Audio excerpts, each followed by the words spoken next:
नीतीश कुमार जी हैं, उसके बाद नीतीश कुमार जब मर्जी तो कभी एनडीए के साथ चले जाएंगे तो कभी महागठबंधन के साथ चले जाएंगे। बीजेपी भी वही है, आरजेडी भी वही है, जेडीयू भी वही है, तो फिर कौन सा बदलाव होगा? नहीं, देखिए, अगर आप मेरा नजरिया जानना चाहते हैं, मैंने कहा जनता चाहती है कि बदलाव हो। क्या बदलाव हो ये तो स्पष्ट नहीं है, किस तरह का बदलाव है। जहां तक जनसुराज की अपनी सोच है कि बदलाव किसी, जैसा आपने ठीक कहा, किसी एक व्यक्ति के बदलाव से, एक दल को हटाकर दूसरे दल के लाने से बिहार में बदलाव नहीं होगा। आपको इसके मूल में जाकर समझना होगा कि बिहार में स्थिति है क्यों, आखिर बिहार में ये स्थिति क्यों है। ऐसा नहीं है कि नेता सब खराब है। नेता अगर खराब है भी तो उसको चुनकर लाने वाली तो जनता ही है, और लोग बार बार चुनकर अगर आ रहे हैं तो लोग ये भी नहीं कह सकते हैं कि नेता ने उन्हें ठग दिया है, क्योंकि अगर कोई नेता या दल आपको ठगेगा तो एक बार ठगेगा, दो बार ठगेगा। अगर 30 साल, 40 साल, 50 साल से आप ठगे जा रहे हैं तो इसका मतलब है कि कहीं ना कहीं आपके समझ में, आपके वोट करने के तरीके में गलती है। तो जनसुराज की सोच ही वही है कि अगर बदलाव होना है तो वो बदलाव समाज के स्तर पर होना चाहिए। सबसे पहले जब तक लोग अपने और अपने समस्याओं और अपने बच्चों के भविष्य से जुड़े हुए मुद्दों पर वोट नहीं करेंगे, तब तक बिहार में बदलाव संभव नहीं है। वो चाहे जिस दल के पक्ष में बदलाव हो, लेकिन ये जरूरी है कि वो बदलाव उन मुद्दों पर हो जिसकी वजह से बिहार की जनता आज त्रस्त है। सबसे ज्यादा परेशानी शिक्षा को लेकर है, सबसे ज्यादा परेशानी रोजगार को लेकर है, सबसे ज्यादा लोग परेशान इसलिए हैं कि खेती किसानी करने वाले किसानों की हालत बदहाल है। लेकिन जब वोट होता है तो वोट शिक्षा पर नहीं होगा, वोट रोजगार पर नहीं होगा, वोट खेती किसानी पर नहीं होगा, वोट होगा जात पर, वोट होगा धर्म पर, वोट होगा भारत पाकिस्तान पुलवामा पर, वोट होगा लालू जी के डर से भाजपा को और भाजपा के डर से लालू जी को।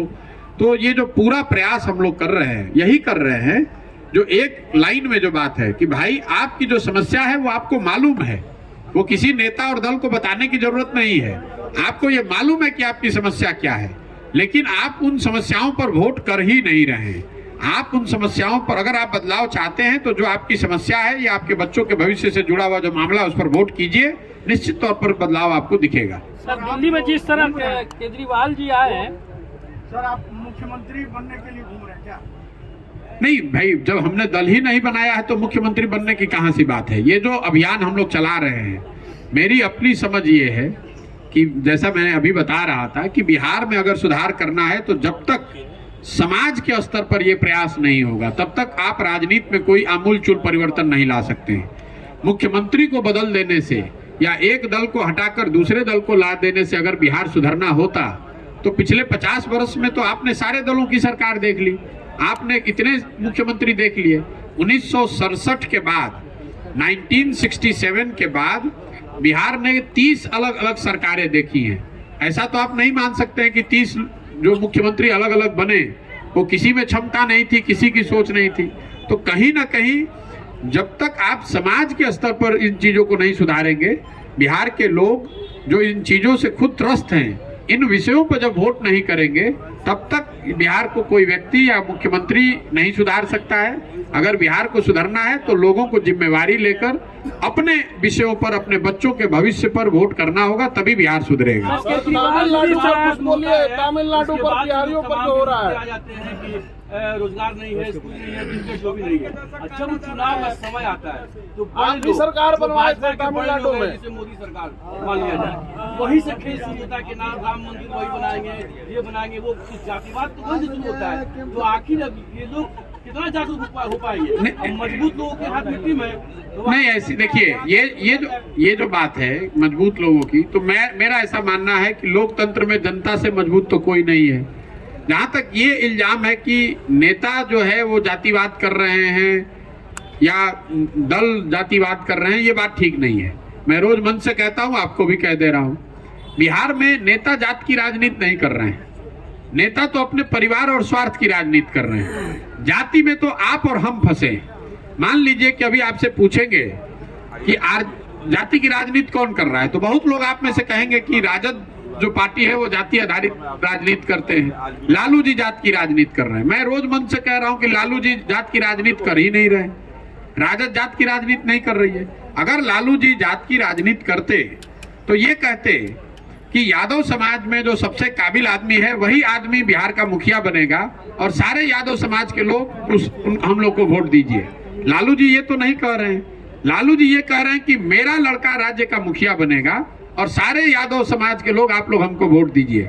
तो लालू जी तो अपनी राजनीति कर रहे हैं, अपने परिवार अपने बच्चे की राजनीति कर रहे हैं।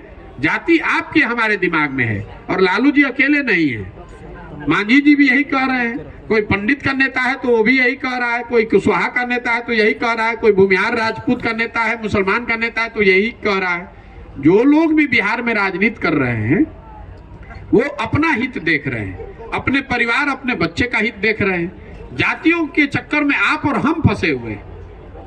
और इसीलिए जो ये पूरा अभियान है वो यही है कि घर घर जाकर हम लोगों को बता रहे हैं कि अगर नेता अपने बच्चे की चिंता कर रहा है तो आपको भी अपने और अपने बच्चों की चिंता करनी पड़ेगी।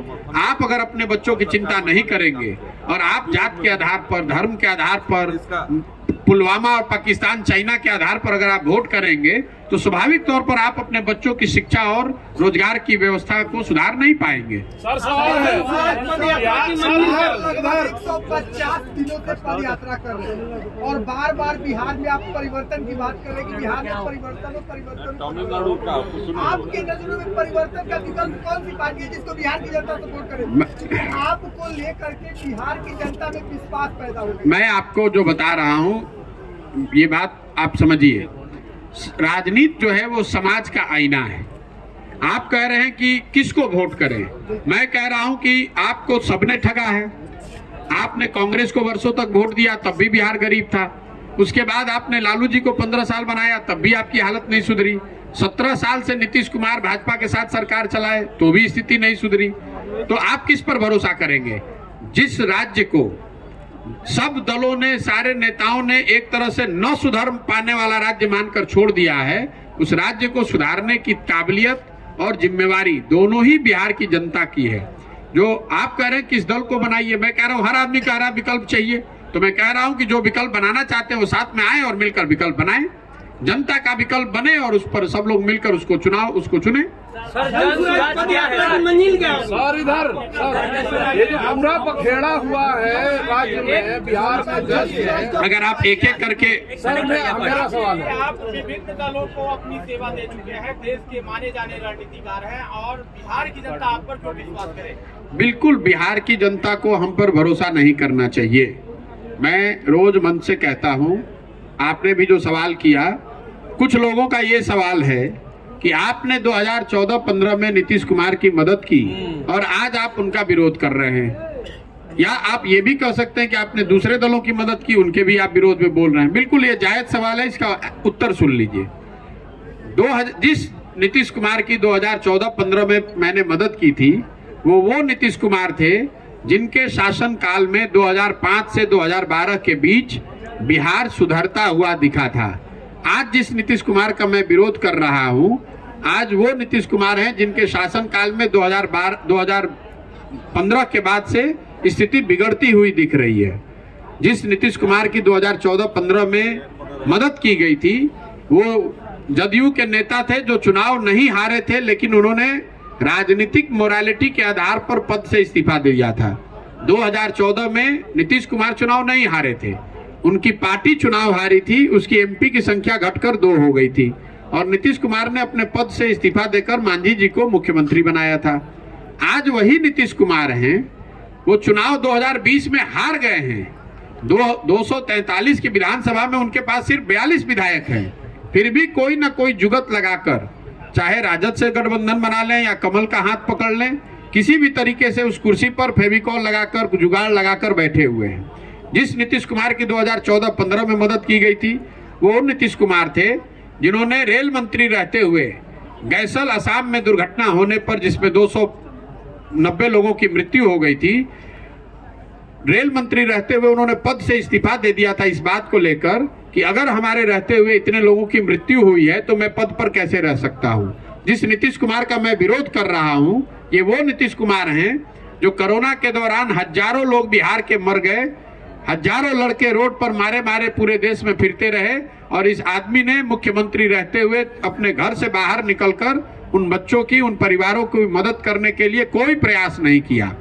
और जिन लोगों और दूसरे दलों का जहां तक सवाल है, जिनका ये मानना है कि भाई पीछे आपने मदद किया था, आज क्यों विरोध कर रहे हैं, मैं आपको बताना चाह रहा हूं कि लोकतंत्र में ये व्यवस्था है कि जिस व्यक्ति पर, जिस विचारधारा पर, जिस दल पर, जिस नेता पर भी आपका भरोसा है, आप उसकी मदद कीजिए, उसके साथ खड़े होइए, उसको वोट कीजिए। लेकिन वो विश्वास, वो भरोसा, वो वोट 5 बरस के लिए है, जीवन भर की गुलामी नहीं है। अगर आपका भरोसा था मोदी जी पर 2014 में, आपने वोट किया, इसका मतलब ये नहीं है कि मोदी जी काम करें न करें आप जीवन भर उन्हीं को वोट देते रहिएगा। नीतीश कुमार जब उन कुशल प्रशासक, एक सही नेता के तौर पर दिखे तो उनकी मदद की गई। आज जब वो उनका प्रशासनिक जो कार्यकलाप है वो सही नहीं है, राजनेता के तौर पर सबसे ज्यादा दल बदलू नेता के तौर पर उनकी छवि है, समाज में एक मानवीय जो चेहरा है नीतीश कुमार का, यहीं आपके बगल के जिले छपरा में 70 परिवार उजड़ गए, शराबबंदी के अवैध शराब से उनकी मृत्यु हो गई, और नीतीश कुमार अपने जेब में हाथ डालकर विधानसभा में कह रहे हैं कि जो पिएगा वो मरेगा। तो ऐसे आदमी का विरोध क्यों नहीं होना चाहिए? हमने उनकी 14-15 में मदद की थी, उनके लिए बंधुआ मजदूरी नहीं लिखा था। तमिलनाडु बिहारियों को मारा जा रहा है तमिलनाडु में। सारे नेता जो आज के नेता हैं मजाक बना के रख दिया। नहीं, देखिए, नेता जो है, नेता या दल का जो हम लोग शिकायत करते हैं, उसके लिए कहीं ना कहीं मूल में तो जनता ही जिम्मेवार है। दल और नेता स्वयं को नहीं चुनते हैं, वो तो अपने हित में अपना प्रयास कर रहे हैं। चुनना और नहीं चुनना वो तो आपके हमारे हाथ में है। अगर आपका बच्चा बेरोजगार बैठा हुआ है, आप महंगाई से परेशान हैं, इसके बावजूद आप जाकर पुलवामा के नाम पर और चाइना के आधार पर वोट देते हैं, तो गलती आपकी है या मोदी जी की है? गलती आपकी है।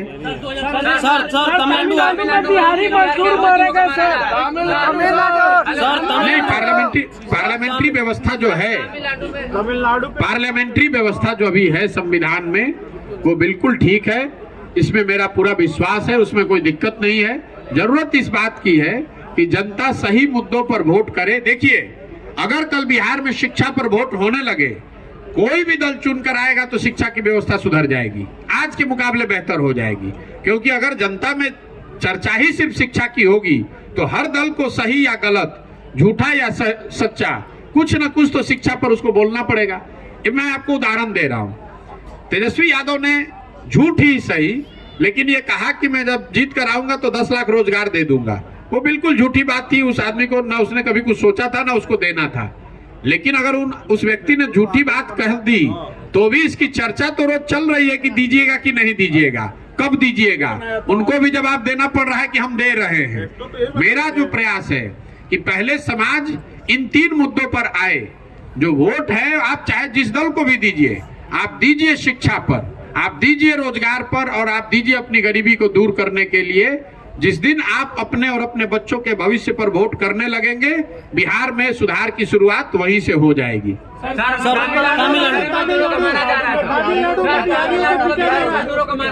बिल्कुल, देखिए, आप जो तमिलनाडु की घटना का जिक्र कर रहे हैं, कई लोग ये बता रहे हैं, कुछ लोगों ने ये भी बताया कि वो फेक वीडियो है। 2-3 फेक वीडियो भी उस संदर्भ में जारी किए गए हैं। मैं विधानसभा का एक वक्तव्य देख रहा था, ये माननीय उप मुख्यमंत्री महोदय बता रहे थे कि ये सब गलत वीडियो है।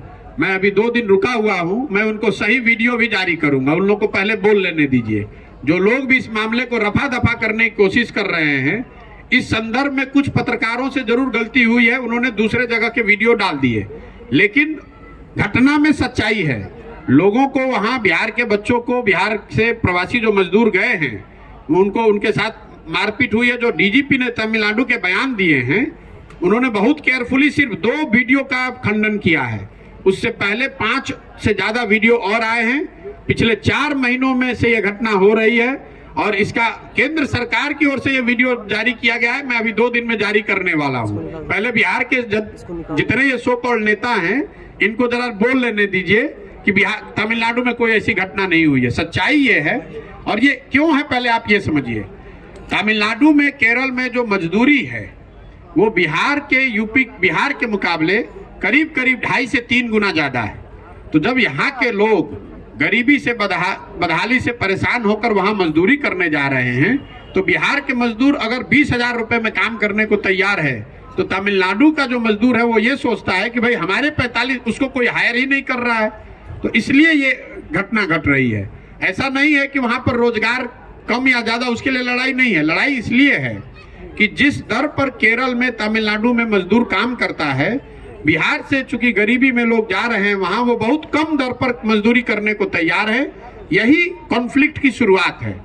इसीलिए इन लोगों को मारा जा रहा है या इनके साथ बदतमीजी की जा रही है कि आप यहाँ से छोड़कर जाइए, ताकि हमारा जो मजदूरी का दर है, जैसे केरल में जो कृषि का दैनिक मजदूरी है वो करीब करीब 700 रुपए है, बिहार में वो दर 200 रुपए है।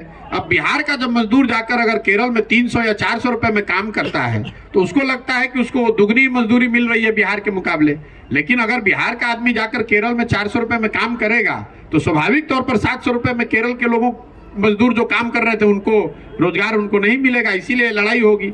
इसके मूल में बात यही है कि बिहार में रोजगार है नहीं, जो मैंने बात शुरुआत में कही कि गांव के गांव खाली हो गए हैं, लोग रोजगार के चक्कर में बाहर भाग रहे हैं। यहाँ सरकार को उससे तो मतलब है नहीं। सरकार को मतलब है जातीय उन्माद फैलाना, सरकार का मतलब है बेकार की बदतमीजी बेहुदागिरी की बात करना। कहीं सरकार का ये चिंता ही नहीं है कि लोगों को रोजगार कैसे दिया जाए। रोजगार के नाम पर कुछ नौकरियों का सर्टिफिकेट का बांटा जाना, उससे तो बिहार में नहीं रोजगार खत्म होगा, रोजगार आएगा। 13 करोड़ लोगों की जनसंख्या में अगर आप 2 लाख लोगों को सरकारी नौकरी दे भी दें, उससे बेरोजगारी थोड़ी ना दूर हो जाएगी। सरकार के पास बेरोजगारी को दूर करने के लिए कोई प्लान है ही नहीं, तो होगा कैसे? सर ये माना जाए सर तेजस्वी जी उप मुख्यमंत्री तेजस्वी जी वहाँ पे जा करके काटते, उनसे क्या उम्मीद कर सकते हैं? भैया ऐसा है कि जिस राज्य में राजद जैसे दल को लोग एक विकल्प के तौर पर देखते हैं, या उस दल के आदमी को जिसने 15 साल में इस राज्य को रसातल में पहुंचा दिया, उस दल के लोग आज भी राजनीति कर रहे हैं, पदों पर हैं, उप मुख्यमंत्री हैं, यही दिखाता है कि बिहार की क्या दुर्दशा है। आप उनसे क्या अपेक्षा करते हैं? आप तेजस्वी यादव से क्या अपेक्षा करते हैं? वो जाकर यही करेंगे, इससे ज्यादा उनसे क्या अपेक्षा आप कर सकते हैं?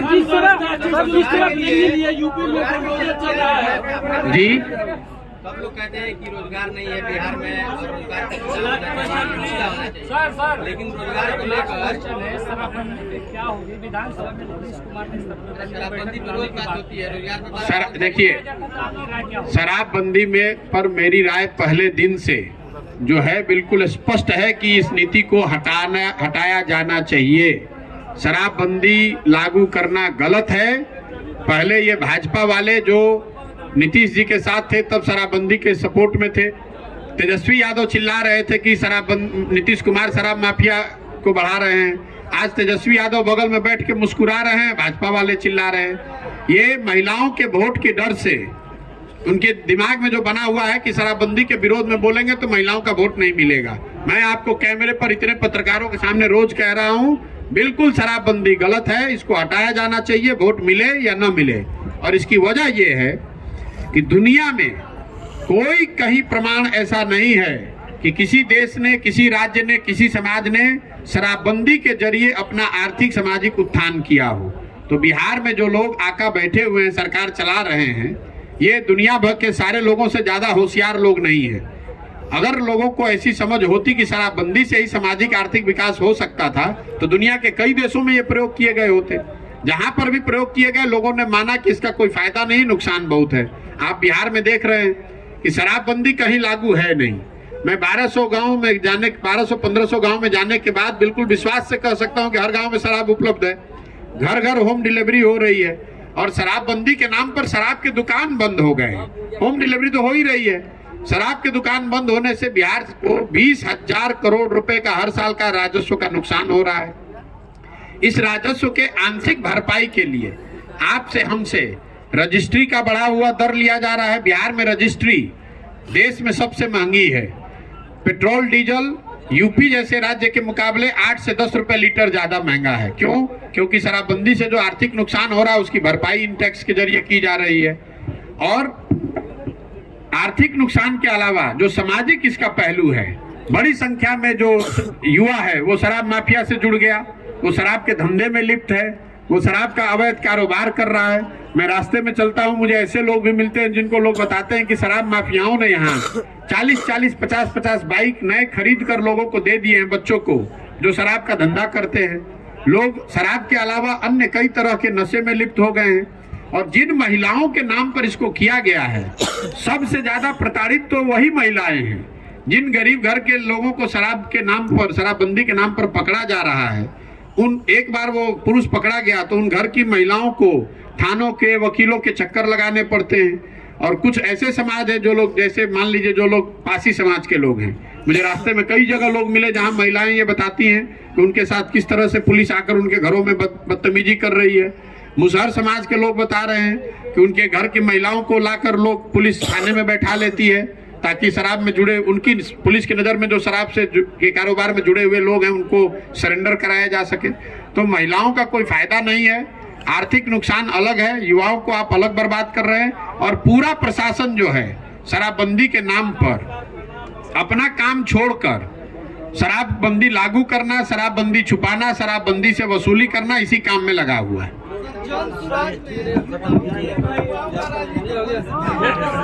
जन सुराज में युवाओं का राजनीतिक भविष्य क्या है, ये मैं इतना ही आपको कह सकता हूं कि जन सुराज दल तो अभी है नहीं, लेकिन जन सुराज में अभियान के तहत जो युवाओं को राजनीति में आना है और सकारात्मक प्रयास करके अपनी राजनीतिक करियर की शुरुआत करनी है, उसके लिए क्लब की जो व्यवस्था की गई है, हर वो युवा जो राजनीति में आकर चुनावी राजनीति में अपने लिए जगह बनाना चाहता है, उसके पास ये अवसर है कि वो जन सुराज का हिस्सा बने, अपने गांव, अपने पंचायत में क्लब के जरिए अपनी पहचान बनाए, अपनी समाज की मदद करे, जन सुराज के सहयोग से, जन सुराज के संसाधन का उपयोग करके समाज में अपने लिए जगह और पहचान बनाए और कल होकर चुनावी राजनीति में अपनी एक भूमिका बना सके। सर, दिल्ली में जिस तरह केजरीवाल, बहुत बहुत धन्यवाद।